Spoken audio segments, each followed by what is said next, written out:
அனைவருக்கும் வணக்கம். என் பெயர் தனுஸ்ரீ. நான் 4ஆம் வகுப்பு படிக்கிறேன். நட்பின் கதை. பாபுவும் கோபுவும் நெருங்கிய நண்பர்கள். அவர்கள் எப்பொழுதும் ஒன்றாகத்தான் இருப்பார்கள். விளையாடும் போதும் எப்பொழுதும் ஒன்றாகத்தான் இருப்பார்கள்.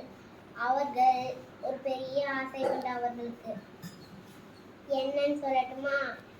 அவர்களுக்கு காட்டை முழுவதும் சுற்றி பார்க்கணும்னு ஒரு ஆசை இருந்துச்சா. அன்றைக்கு ஒரு நாள் அவங்க 2 பேரும் காட்டை சுற்றி பார்க்க போனாங்களாம். அப்போ காட்டை சுற்றி பார்க்க போகுது அங்க நிறைய செடி கொடி மரங்கள் அனைத்தும் இருந்ததாங்க.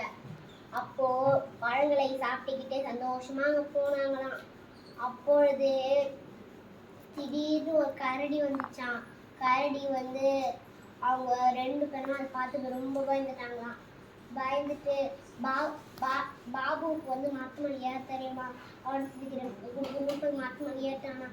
கோபுக்கு மரத்துமணி ஏறவே தெரியாதான். அவனுக்கு அவன் நின்றுட்டு இருக்கும்போது அவங்க பாட்டி ஒரு சொன்ன கதை ஞாபகம் வந்துச்சான்.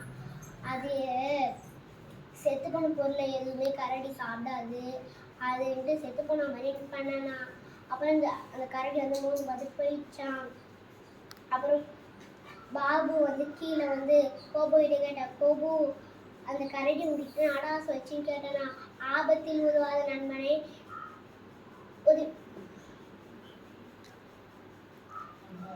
நம்பாதே சொல்லிச்சான்.